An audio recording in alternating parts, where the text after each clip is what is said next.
हम आपको बता रहे हैं कंपनी के बारे में, है ना। इसके बारे में कुछ थ्योरी क्वेश्चन आपको पहले करवा चुके हैं। कंपनी क्या है, नहीं, फिर लिखा है इसमें कंपनी कितने टाइप के होते हैं। फिर हम लोग पढ़े जैसे कि अंश क्या होता है, फिर पढ़े अंश कितने तरह के होते हैं, फिर पढ़े पूर्वाधिकार अंश के प्रकार के बारे में पढ़े, है ना। फिर पढ़े पूर्वाधिकार अंश और समतांश में अंतर पढ़े। इस तरह से बहुत सारे क्वेश्चन को हम पढ़ चुके हैं। पार्षद अंतर नियम क्या होता है, सीमा नियम क्या होता है, प्रोस्पेक्टस क्या होता है, नहीं, तो बहुत सारा थ्योरेटिकल पार्ट कर चुके हैं। अब हम लोग प्रैक्टिकल पार्ट की ओर चलेंगे। प्रैक्टिकल भी बहुत इजी है। जैसा कि हम लोग जानते हैं कंपनी की जो पूंजी होती है वो छोटे छोटे हिस्सों में क्या होती है, विभाजित होती है। और ये छोटा छोटा हिस्सा क्या कहलाता है, अंश कहलाता है, शेयर कहलाता है। कंपनी की जो पूंजी होती है वो छोटे छोटे टुकड़ों में विभाजित होती है। यही छोटा छोटा टुकड़ा क्या कहलाता है, शेयर कहलाता है, अंश कहलाता है। जब कंपनी जो पूंजी जमा करती है वो एक बार में किसी कस्टमर से पूरा पैसा नहीं लेता, वो पैसे को क्या करता है, बांट कर लेता है, इंस्टॉलमेंट में लेता है। अब जैसे कि एक कंपनी जो है 100 रुपया का शेयर इशू किया तो 100 रुपया एक बार में नहीं लेती, उस पैसे को 4 भागों में डिवाइड कर देती। फर्स्ट टाइम जो पैसा लेता है उसको एप्लीकेशन कहते हैं। क्या कहते हैं, एप्लीकेशन। सेकेंड टाइम जो कंपनी पैसा लेता है तो उसका अगला किस्त जो है उसको अलॉटमेंट बोलते हैं। नेक्स्ट किस्त को क्या कहते हैं, अलॉटमेंट कहते हैं। उसके बाद कंपनी थर्ड किस्त जो लेती है, थर्ड किस्त को क्या बोलते हैं, फर्स्ट कॉल कहते हैं। क्या कहते हैं, फर्स्ट कॉल, फर्स्ट कॉल। और कंपनी लास्ट जो किस्त लेती है तो लास्ट किस्त को क्या कहते हैं, second and final call, final call. इस तरह से कंपनी जो है पेमेंट को 4 इंस्टॉलमेंट में बांट कर लेती है। फर्स्ट टाइम जो पैसा लेती है उसको क्या बोलती है, एप्लीकेशन। सेकेंड टाइम जो पैसा लेती है उसको क्या बोलती है, अलॉटमेंट। थर्ड टाइम जो पैसा लेती है उसको कहती है फर्स्ट कॉल। और उसके बाद जो पैसा लेती है सेकेंड एंड फाइनल कॉल। तो कंपनी जो पैसा लेती है वो छोटे छोटे टुकड़ों या हिस्सों में बांट कर पैसा लेती है। अब ये 4 इंस्टॉलमेंट हो गया। अब जैसे एग्जांपल के लिए समझिए कि कंपनी को यदि 1 करोड़ रुपया लेना, कितना लेना है, 1 करोड़, 1 करोड़ उसको चाहिए। 1 करोड़ रुपया जो है एक आदमी से नहीं ले लेगा, 1 करोड़ रुपया एक आदमी से नहीं लेगा। इस 1 करोड़ को वो छोटे छोटे हिस्सों में क्या कर देगी, विभाजित कर देगी, है ना। तो 1 करोड़ रुपया कैपिटल चाहिए। वो जैसे मान लीजिए कि टोटल शेयर इशू किया, 1 लाख शेयर इशू किया। कितना शेयर इशू किया, 1 लाख। तो 1 लाख शेयर इशू किया तो एक आदमी से जो है कितना पैसा लेगी, जो 1 करोड़ रुपया हो जाएगा, कितना पैसा लेगी, 1 लाख आदमी से अगर एक आदमी से 100 रुपया लेगी कितना पैसा हो जाएगा, 100 रुपया पर व्यक्ति लेगी, पर पर्सन। तो 100 रुपये यदि एक आदमी से लेगी, 1 लाख आदमी से 100 रुपया ले लिए तो कंपनी के पास कितना पैसा हो जाएगा, 1 करोड़। तो कंपनी यही करता है कि एक आदमी का पैसा कंपनी में लगा हुआ नहीं होता है। कंपनी अपने पूंजी को छोटे छोटे टुकड़ों या हिस्सों में क्या कर देती है, विभाजित कर देती है। और वहीं से कंपनी पैसा क्या करती है, जमा करती है। तो कंपनी की पूंजी छोटे छोटे टुकड़ों या हिस्सों में विभाजित होती है। यही छोटा छोटा टुकड़ा या हिस्सा क्या कहलाता है, शेयर कहलाता है। ये 100 रुपया जो एक आदमी से लेगा, ये 100 रुपया भी एक बार में नहीं लेगा। ये 100 रुपया भी इंस्टॉलमेंट में क्या किया, बांट दिया। कंपनी को एक बार में पूरे पैसे की जरूरत नहीं होगी। जैसे शुरू किया कंपनी काम तो हो सकता है कि शुरू में जमीन वगैरह खरीदने के लिए, मशीन वगैरह लगाने के लिए कुछ पैसा चाहिए। जमीन खरीदा गया, मशीन लग गया, फिर उसको चालू करने के लिए कुछ पैसा चाहिए, रॉ मटेरियल वगैरह। फिर माल बनने लगा तो फिर कंपनी को मार्केट में पब्लिश होने के लिए कुछ एडवर्टीजमेंट के लिए पैसा चाहिए, नहीं। तो कंपनी को एक बार में पूरा 100% पैसे की आवश्यकता नहीं होती है। तो कंपनी को जब एक बार में पूरे पैसे की जरूरत नहीं होती है तो इसलिए वो एक बार में पूरा पैसा नहीं लेता है। वो पैसे को क्या करके लेता है, बांट कर लेता है, इंस्टॉलमेंट में लेता है। जब उसको जरूरी होता है तब वो पैसा लेता है। फर्स्ट टाइम जब पैसा लेता है तो उसको क्या बोलते हो? एप्लीकेशन। सेकेंड टाइम जब पैसा लेता है तो उसको बोलते हैं अलॉटमेंट। थर्ड टाइम जब पैसा लेता है उसको कहते हैं फर्स्ट कॉल। और थर्ड उसके बाद आखिरी टाइम जब पैसा लेगा उसको क्या कहेंगे? Second and final call. बात खत्म हो गई। जैसे ये 100 रुपया यदि लेना है, एक आदमी से कितना रुपया लेना है? 100 रुपया। एक शेयर का दाम है 100 रुपया। आपको ज्यादा 500 रुपया लगाना तो 5 शेयर खरीद लीजिए। किसी को 1000 लगाना है तो 10 शेयर खरीद लेगा। किसी का क्षमता ज्यादा, बोला हम 5000 लगाएंगे तो वो 50 शेयर खरीद लेगा। नहीं, कोई 10,000 लगाना चाहता तो 100 शेयर खरीद लेगा। जिसका कैपेसिटी जितना है वो उतना पैसा कंपनी में इन्वेस्ट कर सकता है। मिनिमम एक शेयर का प्राइस है 100 रुपये। जिसका कैपेसिटी कम है वो कम इन्वेस्ट करेगा और जिसका कैपेसिटी ज्यादा है वो ज्यादा इन्वेस्ट करेगा। कोई लिमिटेशन नहीं है कि आप एक ही शेयर खरीदो या 5 शेयर खरीदो। आपका जितना क्षमता है अपने क्षमता के हिसाब से आप शेयर को खरीद सकते हैं। जिसका मन है 5 शेयर खरीदे, जिसका मन है 50 शेयर खरीदे, इसके लिए कोई बाउंडेशन नहीं है। एक शेयर का प्राइस 100 रुपया रखा गया और जिसका जितना उस कंपनी में इन्वेस्ट करने का कैपेसिटी है या जितना इन्वेस्ट करने का मन है उतना वो इन्वेस्ट कर सकता है। ठीक, अब ये 100 रुपया कंपनी एक बार में लेगा तो एक ही बार में कंपनी के पास 1 करोड़ हो जाएगा। कंपनी को अभी 1 करोड़ की आवश्यकता नहीं है। अभी कंपनी को चाहिए 30 लाख, फिर चाहिए 20 लाख, फिर चाहिए 40 लाख, है ना। तो कंपनी को पैसा जो है वो क्या एक बार में पूरे 1 करोड़ की आवश्यकता नहीं है। वो इंस्टॉलमेंट में बांट कर उसको पैसे की आवश्यकता। जैसे एग्जांपल के लिए समझिए कि शुरुआत में उसको 30 लाख रुपया चाहिए। कितना चाहिए? 30 लाख। तो एप्लीकेशन पे वो 30 रुपया डिमांड करेगा। कितना रुपया डिमांड करेगा? 30 रुपया। 30 रुपया डिमांड किया। 1 लाख शेयर है कंपनी के पास। कितना शेयर है? 1 लाख। 30 रुपया एप्लीकेशन पे लेगा तो 1 लाख इंटू 30 कितना हो जाएगा? 30 लाख हो जाएगा। नहीं, एक आदमी को कितना देना पड़ा एक शेयर के लिए? 30 रुपया। तो 30 रुपया देने में किसी को कोई दिक्कत नहीं होगा और कंपनी को पैसा कितना मिल जाएगा? 30 लाख। 30 लाख बड़ी रकम है और 30 रुपया छोटी रकम है। तो व्यक्ति को देना पड़ा बहुत छोटा और कंपनी के पास हो गया बहुत बड़ा। नहीं, आपको देना पड़ा बहुत कम लेकिन कंपनी के पास पैसा हो गया बहुत ज्यादा। तो आपके ऊपर प्रेशर नहीं है, लोड नहीं है और कंपनी को हैवी अमाउंट भी मिल रहा है। 30 क्या 300 भी देना पड़ेगा तो बहुत ज्यादा पैसा नहीं, छोटा पैसा है। नहीं, और कंपनी को कितना 300 करोड़ हो जाएगा। नहीं, तो कंपनी जो है यही करती है कि अपने ये तो 1 करोड़ हम छोटा अमाउंट बताए ताकि आपको समझने में सही रहे। 1 करोड़ के जगह पे अगर 5 करोड़ कर दे तो भी कोई दिक्कत नहीं होने वाला है। 1 लाख आदमी से नहीं 5 लाख आदमी से 100 रुपया ले लेंगे क्या? या 1 लाख आदमी से 100 रुपया की जगह पे 500 रुपया ले लेंगे।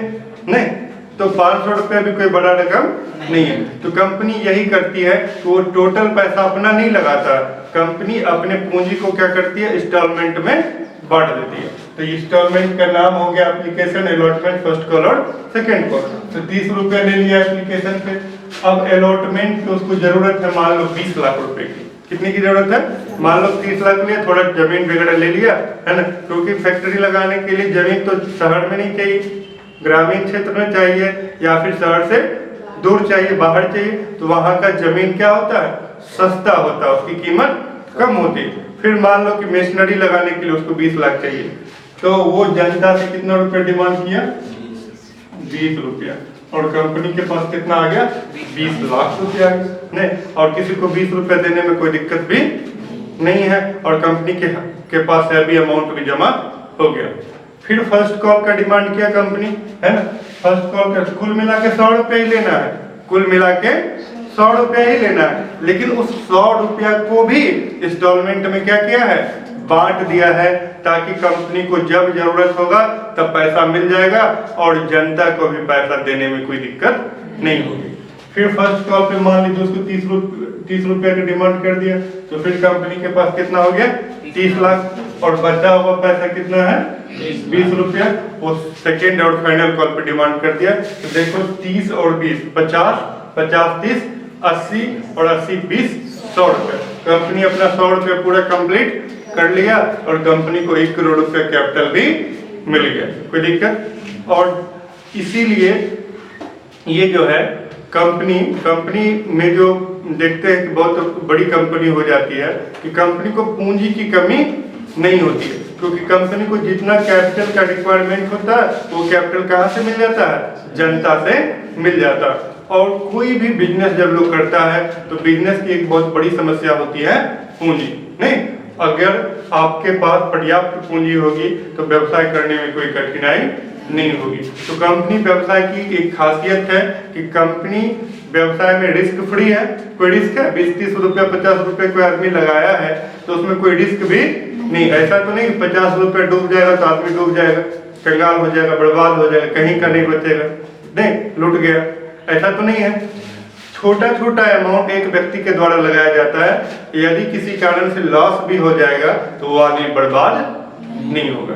तो कंपनी का यही फंडा है कि छोटे छोटे पूंजी को जमा करो, बड़ा पूंजी बनाओ और बड़ा स्तर पे बिजनेस करो, क्योंकि कैपिटल तो बड़ा मिल गया है नहीं, और रिस्क बहुत कम, नहीं के बराबर। एक आदमी का यदि 1 करोड़ लगा होगा या एक आदमी का 500 करोड़ लगा होगा, अगर डूब जाएगा तो वो आदमी भी डूब जाएगा।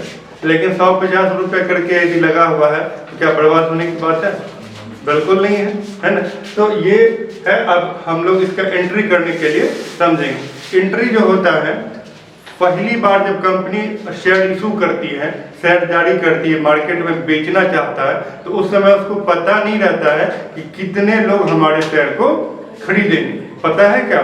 पहले से पता नहीं है। हो सकता है कि हम 1 लाख शेयर जारी किए हैं, लेकिन हमारा कंपनी का रेपुटेशन अच्छा है, ज्यादा लोग शेयर खरीदना चाहते हैं। हो सकता है मेरे पास 1.5 लाख शेयर का एप्लीकेशन आ जाए, हो सकता है 1,20,000 शेयर का एप्लीकेशन आ जाए, या किसी कंपनी का रेपुटेशन खराब है, 1 लाख शेयर इशू किया, जनता 1 लाख शेयर खरीदने वाला नहीं है, हो सकता है उसके पास 80,000 शेयर का एप्लीकेशन है, 70,000 शेयर का एप्लीकेशन है।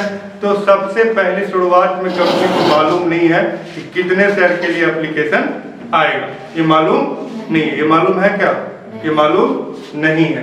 तो सबसे पहला बात है कि एप्लीकेशन मनी रिसीव, लोग अप्लाई करेगा और एप्लीकेशन मनी कंपनी में जमा करेगा। लोग अप्लाई करेगा और एप्लीकेशन मनी कंपनी में जमा करेगा। तो लोग अप्लाई करेगा, एप्लीकेशन मनी कंपनी को देगा, तो कंपनी के पास क्या आएगा? पैसे आएंगे।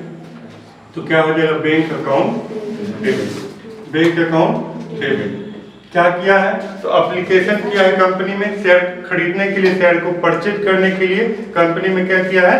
एप्लीकेशन किया है। तो बैंक अकाउंट डेबिट टू क्या? Share application. शेयर एप्लीकेशन, ये अप्लाई हो गया उसका, है ना। अप्लाई करेगा तो अप्लाई करने के साथ साथ कुछ पैसा भी जमा करेगा, तभी तो अप्लाई होगा। आप कॉलेज में नाम लिखाने के लिए अप्लाई करते हैं तो कुछ पैसा भी जमा करना पड़ता है। जब अप्लाई करते हैं तो उसमें ये कंफर्म नहीं होता कि आपका एडमिशन होगा ही होगा, ये गारंटी नहीं है। ये एप्लीकेशन है। तो एप्लीकेशन मान लीजिए कि यदि 1 लाख शेयर के लिए 30 रुपया से एप्लीकेशन आया, कितना शेयर? 1 लाख शेयर का 30 रुपया से एप्लीकेशन आएगा, तो कंपनी के पास एप्लीकेशन पे ही कितना पैसा आ जाएगा? 30 लाख रुपया आ जाएगा। कितना आ जाएगा? 30 लाख रुपया आ जाएगा। कोई दिक्कत? तो अभी हमको अमाउंट नहीं समझना, अमाउंट तब समझना जब क्वेश्चन आएगा तब। अभी हमको क्या समझना है? एंट्री समझना है, क्योंकि एंट्री समझ गए तो जो भी क्वेश्चन आएगा उसको बनाने में कोई दिक्कत नहीं होगा। तो अभी हमारा मुख्य उद्देश्य अमाउंट समझने का नहीं है, मुख्य उद्देश्य क्या है? एंट्री समझना। तो अमाउंट हम मिटा देते हैं, सिर्फ आप एंट्री समझते जाइए, कोई दिक्कत?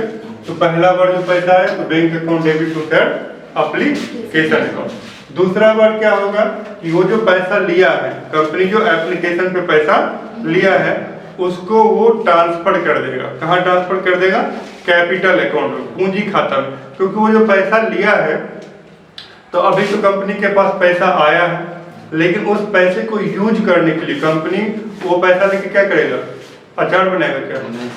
या पैसा रखेगा तो कुछ प्रॉफिट होगा क्या? नहीं। उस पैसे से बिजनेस करेगा। नहीं तो बिजनेस करेगा तो कहाँ लगाएगा वो पैसा? व्यापार में लगाएगा। तो व्यापार में लगाएगा तो वो पैसा उस कंपनी का क्या बनेगा? कैपिटल बन जाएगा। नहीं तो उस पैसे को कहाँ ट्रांसफर कर देगा? कैपिटल अकाउंट में ट्रांसफर कर देगा ताकि उस पैसे का वो क्या कर सके, कंपनी यूज कर सके, उपयोग कर सके। जब तक कंपनी उस पैसे का उपयोग नहीं करेगा तब तक उस पैसे से प्रॉफिट होने वाला नहीं है। कंपनी पैसा लिया ही क्यों है? कंपनी पैसा इसलिए लिया है ताकि उस पैसे से बिजनेस किया जा सके और 2 पैसा कमाया जा सके। कमाने के लिए पैसा लिया है, उस पैसे को कहाँ ट्रांसफर करेगा? एप्लीकेशन मनी को कहाँ ट्रांसफर करेगा? कैपिटल अकाउंट में। कहाँ ट्रांसफर करेगा? कैपिटल अकाउंट में। तो कैपिटल अकाउंट में ट्रांसफर करेगा तो क्या हो जाएगा? Share application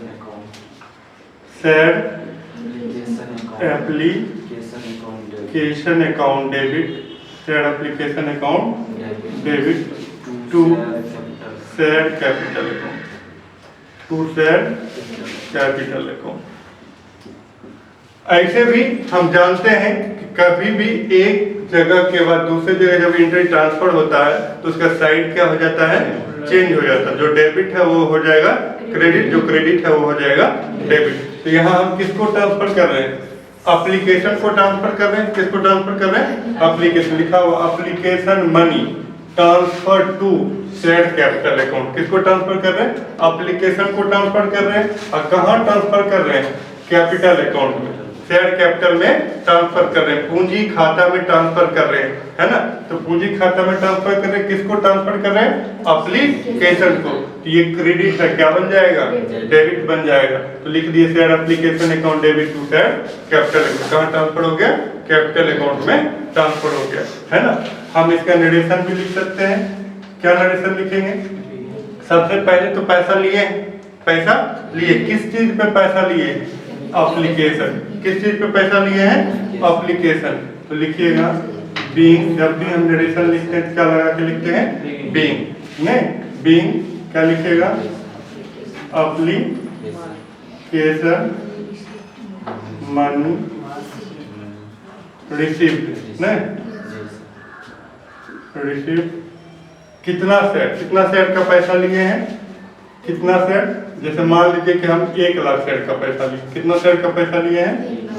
receive 1 lakh share, 1 lakh share each 30 rupees, नहीं ईच कितना? 30 rupees. Being application money receive, किस चीज का पैसा लिए हैं? एप्लीकेशन का पैसा लिए हैं। कितना शेयर का? 1 लाख शेयर का। क्वेश्चन में लिखा रहेगा 1 लाख 20,000, 30,000, 40,000, जितना भी शेयर लिखा होगा उतना लिख देंगे। 1 लाख शेयर ईच, एक शेयर का कितना? एप्लीकेशन पे 1 शेयर पे कितना पैसा लिए? जो क्वेश्चन में लिखा रहेगा वो लिख दीजिए, कोई दिक्कत। अगला, अब जब ये नरेशन लिखेंगे तो 1 लाख शेयर का 30 रुपया से लिए तो हमको कितना पैसा आ गया? 30 लाख। 30 लाख। कितना आ गया? 30 लाख। कोई दिक्कत? अब है एप्लीकेशन मनी को हम ट्रांसफर कर रहे हैं। कहाँ ट्रांसफर कर रहे हैं? कैपिटल अकाउंट में। कहाँ ट्रांसफर कर रहे हैं? कैपिटल अकाउंट में। तो share application account debit to share capital account. तो यही पैसा तो हम ट्रांसफर कर रहे हैं। कहाँ ट्रांसफर कर रहे हैं? पूंजी खाता में ट्रांसफर कर रहे हैं। तो अमाउंट तो सेम लिखा है, नरेशन क्या लिखा जाएगा? बीइंग एप्लीकेशन मनी, क्या कर रहे हैं? ट्रांसफर कर रहे हैं। नहीं, बीइंग एप्लीकेशन मनी ट्रांसफर कहाँ कर रहे हैं? ट्रांसफर टू कैपिटल अकाउंट, या transfer to share capital, transfer to share capital, transfer to share capital. कोई दिक्कत? जो क्वेश्चन में जो बात होती है वही बात नरेशन में भी लिखते हैं। तो being application money transfer to share capital, application money को कहाँ ट्रांसफर कर रहे हैं? शेयर कैपिटल में। तो कितना पैसा ट्रांसफर हो रहा है?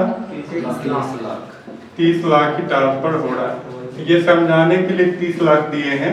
इसका मतलब ये नहीं सब क्वेश्चन में आप 30 लाख भरते जाइएगा। समझ में आ रहा है? क्योंकि यहाँ हम मान लिए हैं कंपनी कितना शेयर इशू किया है? 1 लाख, और एप्लीकेशन कितना है? 30 रुपये, ऐसा मान लिए।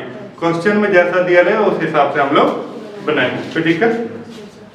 अगला एप्लीकेशन तो हो गया, अप्लाई हो गया, सब दिन अप्लाई ही होगा, आगे कुछ बात भी बनेगा नहीं। अप्लाई के बाद एडमिशन भी होना चाहिए, नहीं एडमिशन भी होना चाहिए। तो अप्लाई तो हो गया। अप्लाई के बाद हम लोग जो है पहला दोनों एंट्री समझ चुके थे। अब हम लोग तीसरा एंट्री से समझेंगे। लिखा हुआ अलॉटमेंट मनी ड्यू, क्या लिखा हुआ है? Allotment money due. ड्यू का मतलब क्या होता है? ड्यू मतलब क्या हुआ? बाकी है, अभी रिसीव नहीं हुआ।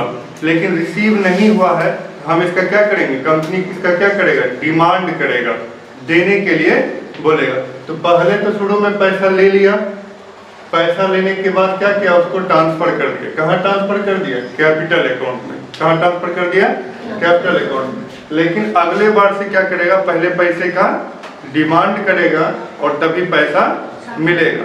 तो डिमांड करेगा, तो डिमांड करने का मतलब है कि पहले वो सर्टेन है, क्योंकि जितना भी शेयर अप्लाई हुआ था सबको शेयर क्या कर दिया गया? अलॉट कर दिया गया, सबको शेयर दे दिया गया है। जब सबको शेयर दे दिया गया है तो वो क्या माना जाएगा? वो फिक्स माना जाएगा कि वो जो है, जो शेयर होल्डर जो एप्लीकेशन का पैसा दे दिया है वो आगे अलॉटमेंट का भी पैसा देगा। तो आगे अलॉटमेंट का भी पैसा देगा। तो उस स्थिति में क्या करते हैं? सबसे पहले वो जो एप्लीकेशन जिसका कंफर्म हो गया है उसको डिमांड करते हैं, उसको देने के लिए बोलते हैं। तो देने के लिए बोलते हैं, इसलिए क्या लिखे हैं?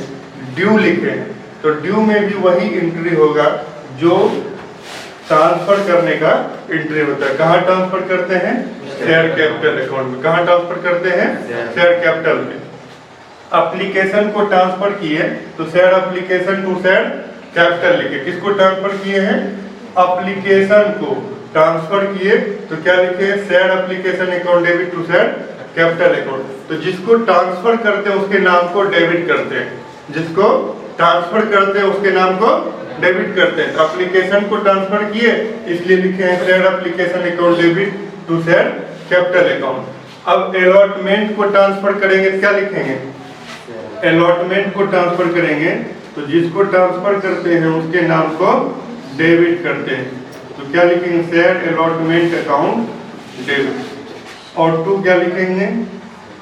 Share capital account to share capital account. ये हो गया एंट्री। नरेशन में अलॉटमेंट का मनी हम कहाँ ट्रांसफर कर रहे हैं? शेयर कैपिटल अकाउंट में।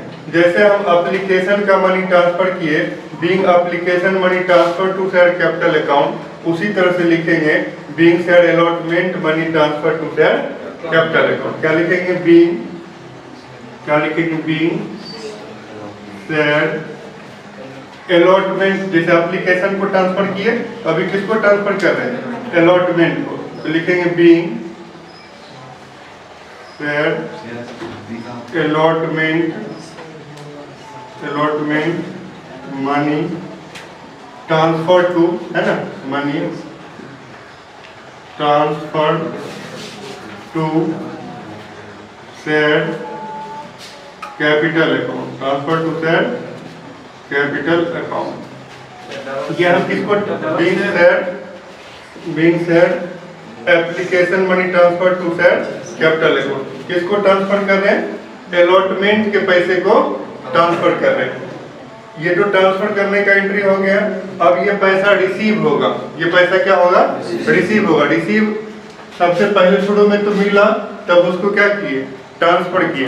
अगले बार से क्या किए हैं? ट्रांसफर कर दिए हैं, तब जाके क्या होगा? रिसीव होगा। पैसा मिलेगा तो क्या लिखेंगे? जैसे एप्लीकेशन का पैसा मिला तो लिखे bank account debit to share application account. Allotment का पैसा मिलेगा तो क्या लिखेंगे? Bank account debit to share allotment account. Bank account debit और जिस पर पैसा मिलेगा उसके नाम को क्रेडिट। तो अलॉटमेंट का पैसा मिला है तो पैसा मिलेगा तो bank account debit. Bank account debit. किस पर पैसा मिला? अलॉटमेंट पर। तो लिखेंगे bank account debit to share allotment account. Allotment account. ये हो गया। नरेशन लिखेंगे, जो नरेशन लिखे हैं इसमें वही नरेशन इसमें भी लिखा है। इसमें क्या नरेशन लिखे? Being share application money received. कितना शेयर का? क्वेश्चन में लिखा रहेगा 5000 शेयर का, 10,000 शेयर का, जितना शेयर लिखा रहेगा वो लिख दीजिएगा। Dash rupees per share. जैसे लिखा रहेगा 2 रुपये एप्लीकेशन पे, 3 रुपये एप्लीकेशन पे, डैश रुपीज पर शेयर, जितना रुपया लिखा होगा उतना रुपया लिख देंगे। तो उसी तरह से सेम लिखेंगे, एप्लीकेशन का पैसा मिला, अभी किसका मिल रहा है, अलॉटमेंट का, लिखेंगे being share allotment money received, है ना। बीइंग क्या लिखेगा, share allotment money receive, allotment money receive, dash share मतलब कितना शेयर का पैसा मिला है, और डैश रुपीज पर शेयर, कितना शेयर है और कितना रुपया है, वही लिखेगा डैश शेयर, उसके बाद डैश रुपीज पर शेयर मतलब एक शेयर का कितना रुपया दाम है, लिखेगा डैश रुपीज पर शेयर। हो गया। देखिए एंट्री तो अभी कितना किए, 4 किए हैं। अब कौन एंट्री करेंगे, 5वां। जैसे एप्लीकेशन का पैसा मिल गया, अलॉटमेंट का हो गया, अब किसका करेंगे, फर्स्ट कॉल का। किसका करेंगे, फर्स्ट कॉल का। तो 4 एंट्री हो गया। अब हम कौन एंट्री करेंगे, 5वां एंट्री करेंगे। 5वां एंट्री सबसे पहले क्या होगा, डिमांड किया जाएगा। क्या किया जाएगा, डिमांड किया जाएगा, उसके बाद पैसा मिलेगा। जैसे अलॉटमेंट का डिमांड किए तो लिखे allotment money due, allotment money due. उसी तरह से अगर फर्स्ट कॉल का डिमांड करेंगे तो क्या लिखेंगे, फर्स्ट कॉल का डिमांड करेंगे तो क्या लिखेंगे, फर्स्ट कॉल का डिमांड करेंगे तो क्या लिखेंगे, first call money due, first call money due. First call money का डिमांड कर रहे हैं तो अलॉटमेंट का डिमांड किए तो अलॉटमेंट का डिमांड के लिखे share allotment account debit to share capital account. तो फर्स्ट कॉल का डिमांड करेंगे तो क्या लिखेंगे, फर्स्ट कॉल का डिमांड करेंगे तो share first call account debit to share capital account, to share capital account. हो गया। देखो ये जो लगता है इतना सारा लिख रहे हैं, इतना नहीं है, 2 ही बात को हम 8 बार लिख दिए। एक बात है पैसा लेने का, एक बात है पैसा लेने का। एप्लीकेशन पर पैसा लिया तो लिखे bank account debit to share application. Allotment पर पैसा लिया तो लिखे bank account debit to share allotment. First call पर पैसा लेगा तो bank account debit to share first call account. Second call पे पैसा लेगा तो bank account debit to share second call account. Bank account debit और जिस पर पैसा लिया है उसके नाम को क्रेडिट। एक ये एंट्री हो गया। और दूसरा एंट्री किए हैं उस पैसे को हम कैपिटल अकाउंट में ट्रांसफर किए हैं। एप्लीकेशन को ट्रांसफर किए तो लिखे share application account debit to share capital account. Allotment को ट्रांसफर किए तो लिखे share allotment account debit to share capital account. First call को ट्रांसफर किए तो लिखे share first call account debit to share capital account. Second call को transfer करेंगे तो लिखेंगे share second call account debit to share capital account. तो 2 entry हुआ, एक पैसा लेने का एंट्री हुआ और उस पैसे को कैपिटल अकाउंट में ट्रांसफर करने का एंट्री हुआ। पैसा लिए तो बैंक अकाउंट डेबिट और जिस पर पैसा लिए उसके नाम को क्रेडिट। ट्रांसफर किए तो जिसको ट्रांसफर किए उसके नाम को डेबिट और to share capital account. Transfer किया एप्लीकेशन को तो share application account debit to share capital account. Transfer किए अलॉटमेंट को तो share allotment account debit to share capital account. Transfer किए फर्स्ट कॉल को तो share first call account debit to share capital account. Second call को transfer करेंगे share second call account debit to share capital account. कोई दिक्कत? अब ये transfer कर रहे फर्स्ट कॉल को, जो यहाँ पे हम नरेशन लिखे being share allotment money transfer to share capital account, वही बात यहाँ भी लिखेंगे। क्या लिखेंगे? बीइंग, तो यहाँ किसको ट्रांसफर किए? बीइंग शेयर अलॉटमेंट, यहाँ अलॉटमेंट को ट्रांसफर किए तो लिखे being share allotment money transfer to share capital account. यहाँ किसको ट्रांसफर कर रहे हैं? फर्स्ट कॉल को। क्या लिखेगा? Being share first call money transfer to क्या लिखिएगा? Transfer to share capital account. कहाँ ट्रांसफर कर रहे हैं? शेयर कैपिटल में। कहाँ ट्रांसफर कर रहे हैं? Share capital account. Share capital account. ये हो गया। अब क्या होगा? ये जो ट्रांसफर किए हैं ये पैसा मिलेगा। ट्रांसफर किए हैं ये पैसा क्या होगा? मिलेगा। तो मिलेगा तो जैसे अलॉटमेंट का पैसा मिला तो क्या लिखे? Bank account debit to share allotment account. अगर उसी तरह से फर्स्ट कॉल का पैसा मिलेगा तो पैसा मिलेगा क्या लिखेंगे? पहले तो हम ये लिख देंगे कि अलॉटमेंट मनी जैसे रिसीव्ड लिखे उसी तरह से क्या लिख देंगे? First call money received. मतलब प्रथम याचना का जो पैसा, फर्स्ट कॉल का जो पैसा वो क्या हो रहा? मिल रहा, प्राप्त हो रहा है। तो प्राप्त होगा पैसा तो क्या लिखेंगे? प्राप्त होगा तो bank account debit. Bank account debit. किस पर पैसा मिल रहा है? फर्स्ट कॉल पे क्या लिख देंगे? To share first call account. To share first call account. Narration में क्या लिखेंगे? बीइंग, है ना? जैसे अलॉटमेंट का रिसीव किए तो लिखे being share allotment money received. उसी तरह से लिखेंगे being share first call money received.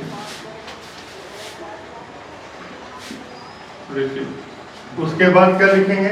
Dash share, मतलब कितना शेयर का पैसा मिला और कितना रुपया से मिला। लिखेंगे डैश शेयर। क्या लिखेंगे?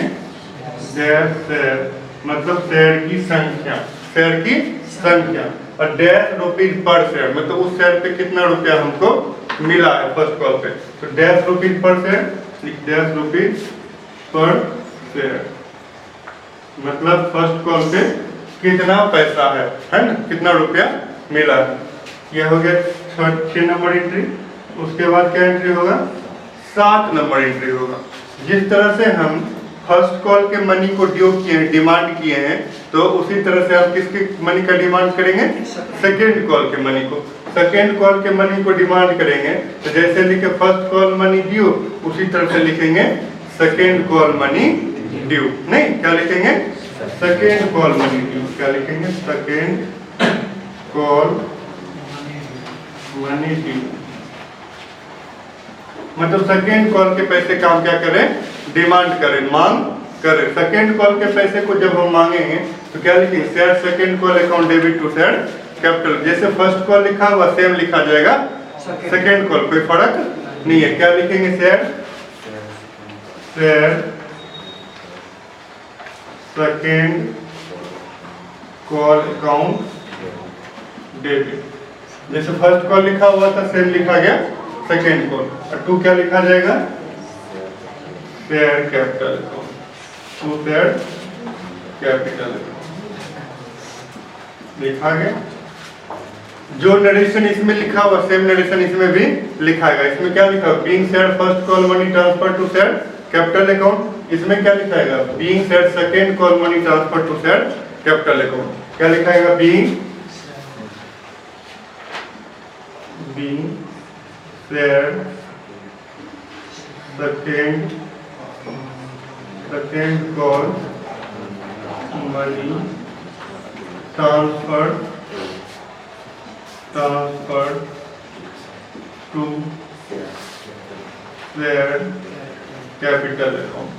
Transfer to share capital account. Same बात लिखे हैं, सिर्फ यहाँ फर्स्ट लिखा हुआ था, यहाँ सेकेंड लिखे, और कोई फर्क नहीं है।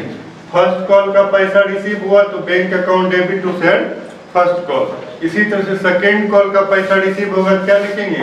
Bank account debit to share second call. जहाँ फर्स्ट लिखा हो वहाँ क्या लिखाएगा?